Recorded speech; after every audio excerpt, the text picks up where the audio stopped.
नमस्कार दोस्तों। लक्ष्मी सूत्रम एस्ट्रोलॉजी में आप सभी लोगों का स्वागत है। मेरा आपका एक फर्स्ट टाइम डायरेक्ट इंटरेक्शन। आज मैं एक नई सीरीज आप लोगों के सामने शुरू करने वाला हूँ और वो रिलेटेड टू है टाइमिंग्स ऑफ द मैच। ऐसे बहुत सारे कॉम्बिनेशन हैं जो हम दशा और अंतरदशा के बेस पर लगाते हैं। अगर आप जितना भी कॉम्बिनेशन लगाने की कोशिश करेंगे तो आप कंफ्यूज होंगे और आप कभी भी श्योर नहीं होंगे कि कौन सा कॉम्बिनेशन लगने वाला है। दशा और अंतरदशाओं के बेस पर इतने ज़्यादा कॉम्बिनेशंस बनते हैं कि किसी भी नेटिव की मैरिज हर वक्त हो सकती है।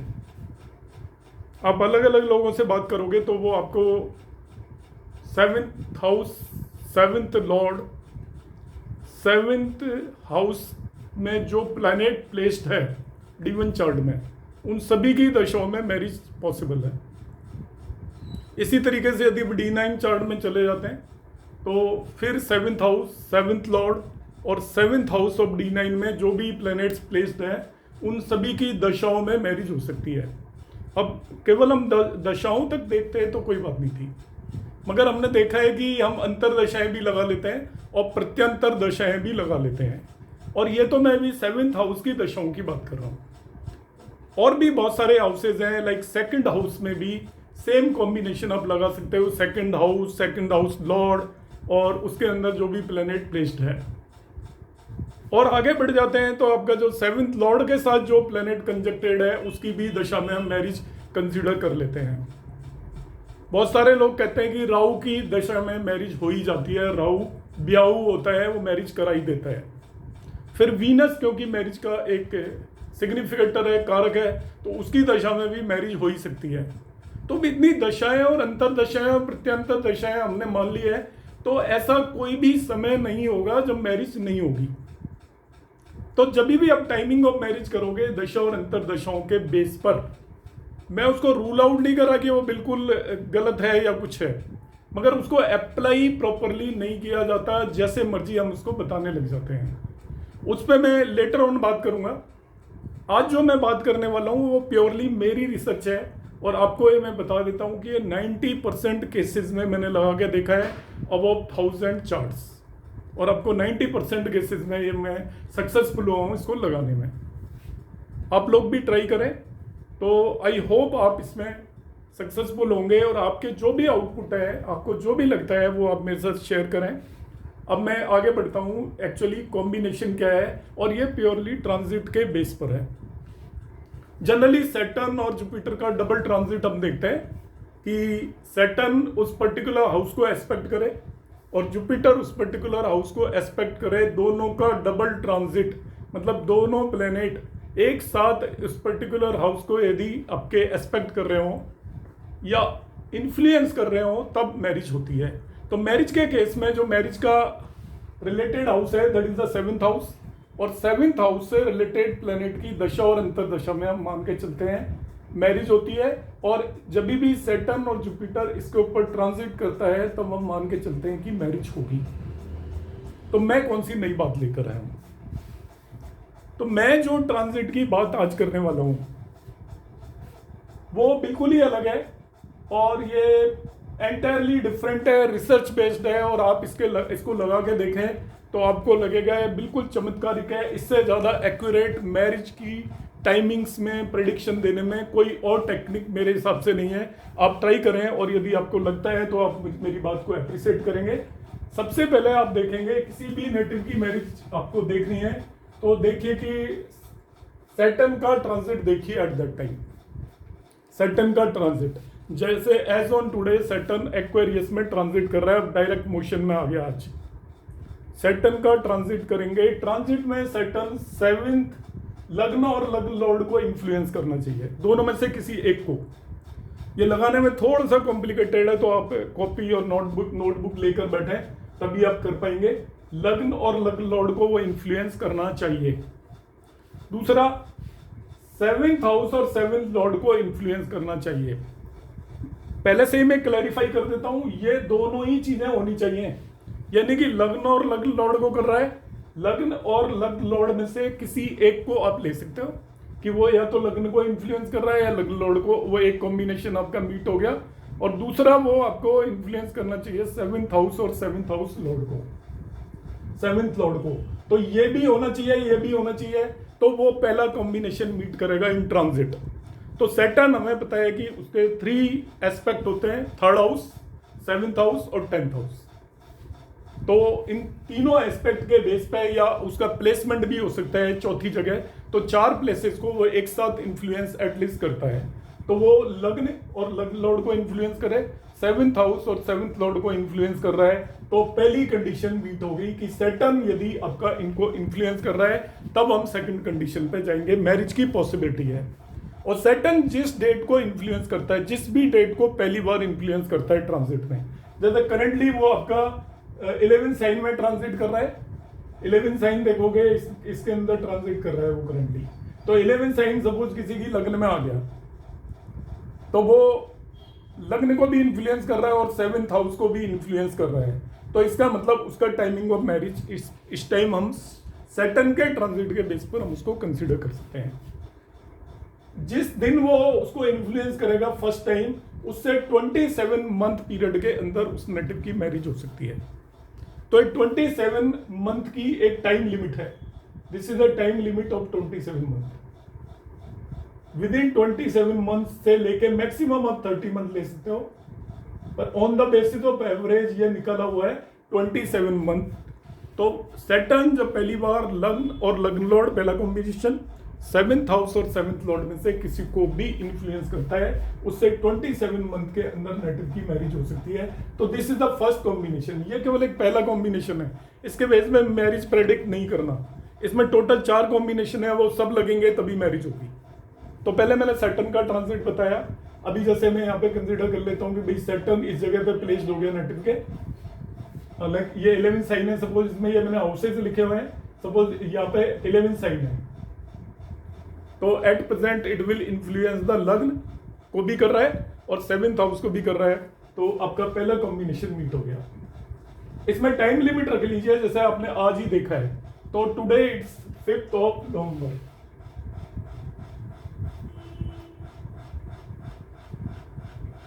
तो 5th ऑफ नवंबर को जब यदि इसने पहली बार इसको इन्फ्लुएंस किया, वैसे तो ये आपका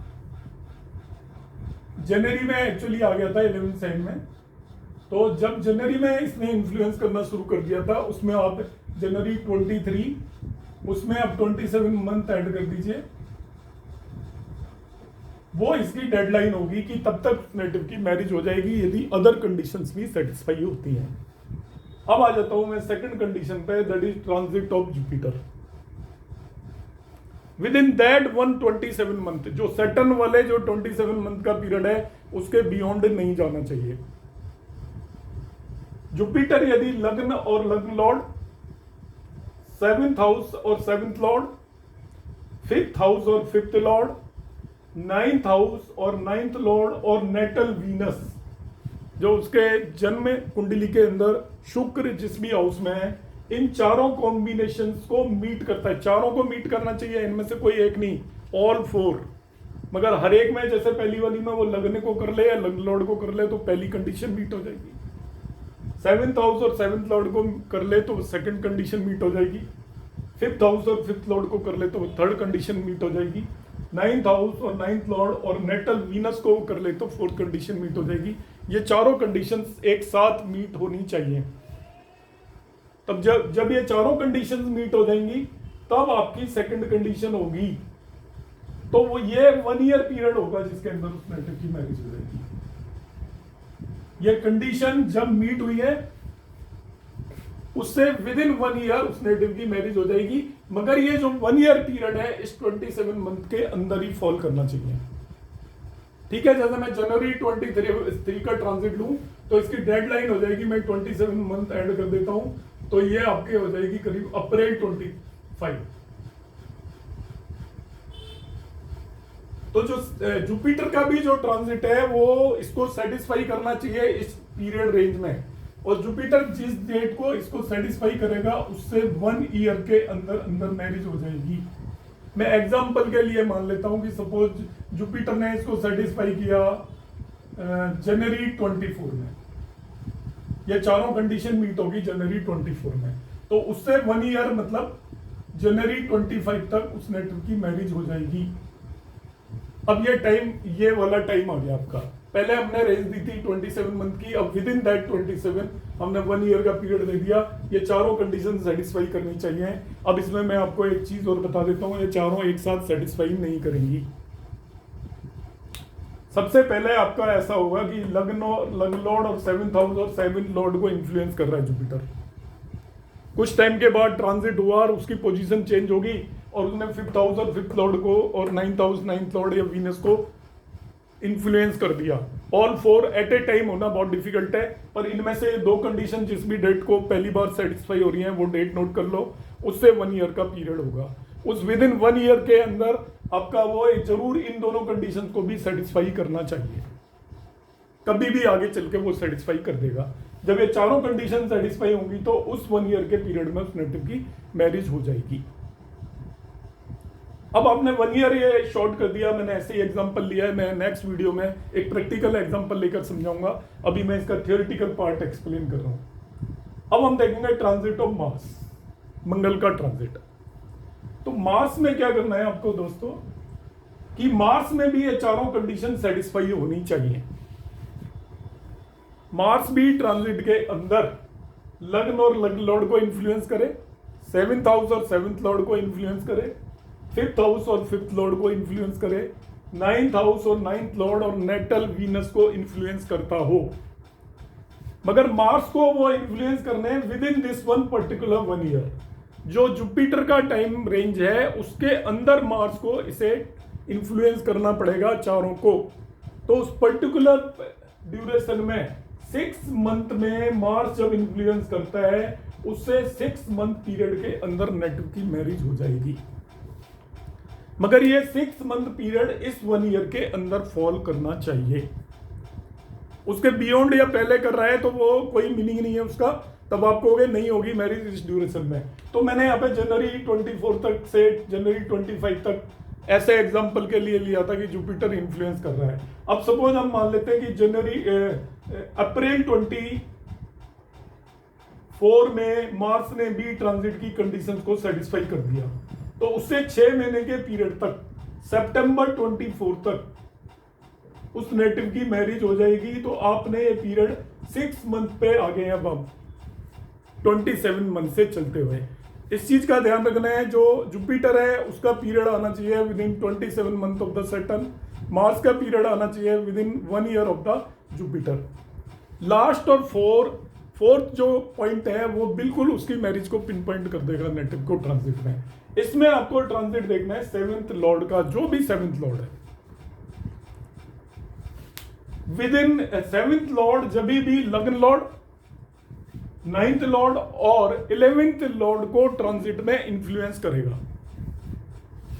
तीनों में से कोई एक है, तीनों नहीं करने हैं। लग्न Lord, 9th Lord and 11th Lord में से किसी भी एक को जब वो इन्फ्लुएंस कर देगा, मगर वो ड्यूरेशन मार्स के 6 मंथ वाले पीरियड की ड्यूरेशन के अंदर ही होनी चाहिए।